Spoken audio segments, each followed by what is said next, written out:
دوستو، آج کی اس ویڈیو میں ہم حضرت محمد صلی اللہ علیہ وسلم کے شام کی طرف کیے گئے پہلے سفر کا احوال بیان کریں گے۔ دوستو، حضرت ابو طالب اپنے کاروبار کے سلسلے میں اکثر شام آیا جایا کرتے تھے۔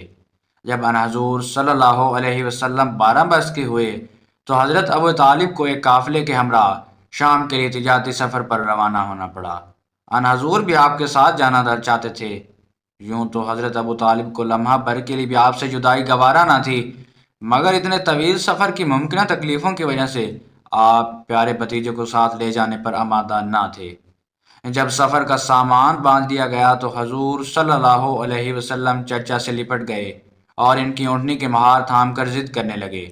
اس پر ابو طالب آپ کو ہمراہ لینے جانے پر راضی ہو گئے، مگر خاندان کے چند لوگوں نے حضور کی کم عمری کے پیش نظر ابو طالب کے اس فیصلے سے سخت اختلاف کیا۔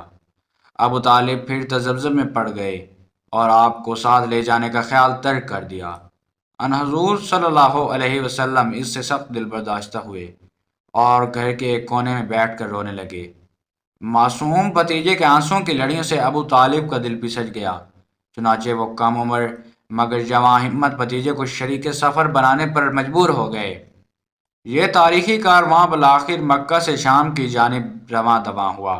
شفیق چچا رستہ بھر ان حضور صلی اللہ علیہ وسلم کی دیکھ بھال کرتے رہے اور انہیں کسی قسم کی کوئی تکلیف نہ پہنچنے دی۔ سفر کی منزلیں طے کرتے کرتے یہ تجارتی قافلہ شام کی سرحد پر بصرہ کے گاؤں قربہ جا پہنچا۔ یہاں عیسائیوں کا ایک مشہور گرجا اور خانقاہ واقع تھے۔ گرجے کا نگران اعلی عالم ایک راہب بحیرہ تھا۔ اس گرجے میں ایک پرانی مقدس کتاب رکھی تھی جو وہاں کے راہبوں کے پاس مذہبی ورثہ کے طور پر نسل در نسل محفوظ و محترم چلی آ رہی تھی۔ راہب بحیرہ اپنا زیادہ تر وقت لوگوں سے الگ تھلگ رہ کر سوچ و بچار میں گزارتا تھا۔ تجارتی کاروان بحیرہ کے گرجے کے قریب ایک سایہ دار درخت کے نیچے پڑاؤ کیا۔ عربی تجارتی قافلے وہاں سے گزرتے ہوئے اکثر اسی جگہ پڑاؤ کیا کرتے تھے۔ بحیرہ نے آج تک ان میں سے کسی مسافر تاجر سے بات تک نہ کی تھی، مگر جب ابو طالب والا قافلہ گرجے کے قریب اترا تو بحیرہ چھت پر بیٹھا انہیں بڑے غور سے تکنے لگا۔ بحیرہ نے دیکھا کہ کارواں میں ایک 10-12 سالہ لڑکے پر بادل کا ایک ٹکڑا چھتری کی طرح سایہ کیے موجود رہتا ہے۔ جب یہ پراسرار لڑکا درخت کے نیچے بیٹھا تو ساری شاخیں مزید سائے کے لیے اس کی جانب جھک گئیں۔ بحیرہ کی آنکھیں کھلی کی کھلی رہ گئیں۔ اس نے اس نیک بخت لڑکے کے بارے میں اپنی مقدس کتاب میں پہلے ہی بہت کچھ پڑھ رکھا تھا۔ کیا یہ سعادت مند لڑکا وہی ہے جس کا ذکر اس کی مقدس کتاب میں موجود ہے؟ بحیرہ کی حیرت اور اشتیاق کی کوئی انتہا نہ رہی۔ وہ فوراً کلیسا کی چھت سے نیچے اترا اور اپنے عملے کو جلدی جلدی پرتکلف کھانا تیار کرنے کا حکم دیا۔ ساتھ اس نے اپنے ایک خصوصی ایلچی کے ذریعے درخت کے نیچے رکے ہوئے تمام اہلکاروں کو گرجے میں اپنے ضیافت کی دعوت خاص بھی بھیج دی۔ قافلے کے تاجروں کو اس بات سے شدید حیرت ہو رہی تھی کہ وہ اس گرجے کے پاس اس طرح پہلے بھی کئی بار گزر چکے تھے، مگر اس راہب نے ان سے کبھی بات تک کرنے کی زحمت بھی گوارا نہ کی۔ مگر اس روز تو نہ صرف وہ مائل ملاقات نظر آتا تھا بلکہ ان کے لیے بڑی چاہت سے پرتکلف ضیافت کا اہتمام بھی کر رکھا تھا۔ بہرکیف قافلہ والوں نے بحیرہ راہب کی طرف سے ضیافت کی دعوت قبول کر لی۔ اس سایہ دار درخت کے نیچے اپنے سامان کی حفاظت کے لیے ان حضور صلی اللہ علیہ وسلم کو بٹھا کر وہ سب کے سب گرجے میں جا پہنچے۔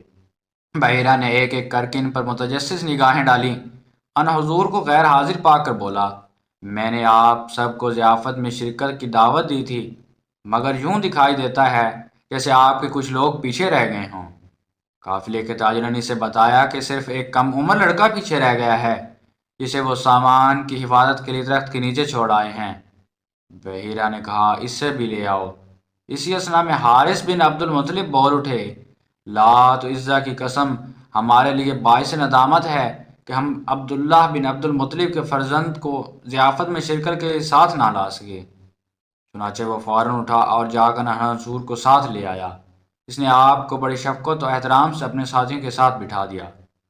گرجے میں حضور صلی اللہ علیہ وسلم کی تشریف آوری پر بحیرہ راہب کی جان میں جان آئی۔ اپنی مقدس کتاب میں دی ہوئی نشانیوں کی روشنی میں اس نے آپ کو فوراً پہچان لیا اور تعظیماً کھڑے ہو کر آپ کا استقبال کیا۔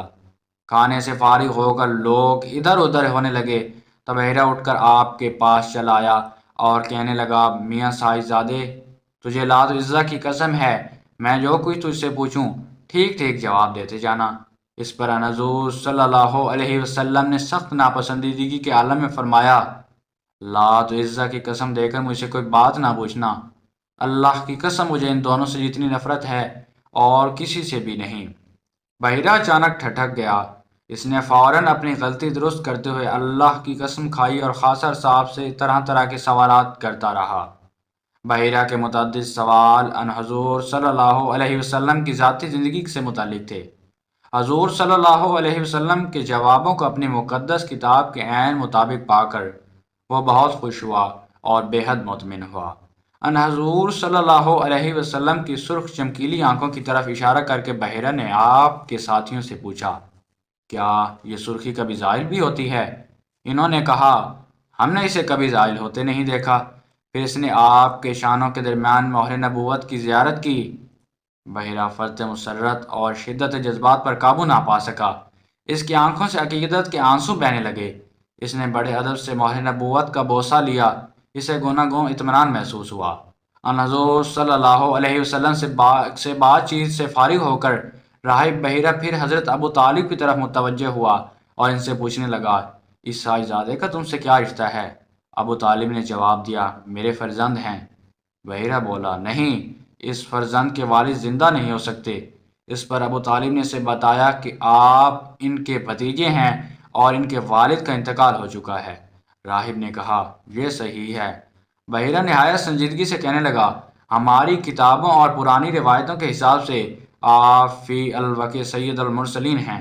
آپ انہیں ساتھ لے کر شام کی طرف ایک قدم بھی نہ بڑھیں، کیونکہ وہاں فتنہ پرور یہودیوں کا غلبہ ہے۔ اگر کہیں یہودیوں کو وہ سب باتیں معلوم ہو گئیں جو مجھے معلوم ہیں تو وہ آپ کے خلاف ضرور کوئی نہ کوئی خطرناک سازش کریں گے اور آپ کو نقصان پہنچائیں گے۔ اس لیے بہتری اسی میں ہے کہ آپ انہیں یہاں سے لے کر فوراً مکہ واپس لوٹ جائیں۔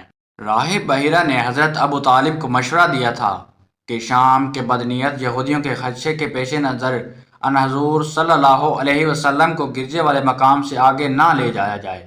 حضرت ابو طالب اس ہنگامی مشورے پر خاصے پریشان ہوئے تھے۔ بحیرہ کے مشورے کے بعد انہوں نے کیا کیا، اس کے بارے میں 3 مختلف روایتیں موجود ہیں۔ پہلی روایات کے مطابق شفیق چچا نے بصرہ میں اپنے سامان تجارت جلدی اونے پونے داموں فروخت کر دیا اور وہیں سے ان حضور صلی اللہ علیہ وسلم سمیت مکہ لوٹ آئے۔ دوسری روایت کے مطابق آپ نے بحیرہ کے گرجے والے مقام سے ان حضور صلی اللہ علیہ وسلم کو کسی کے ہمراہ واپس گھر بھجوا دیا اور خود تجارتی قافلے کے ہمراہ آگے نکل گئے۔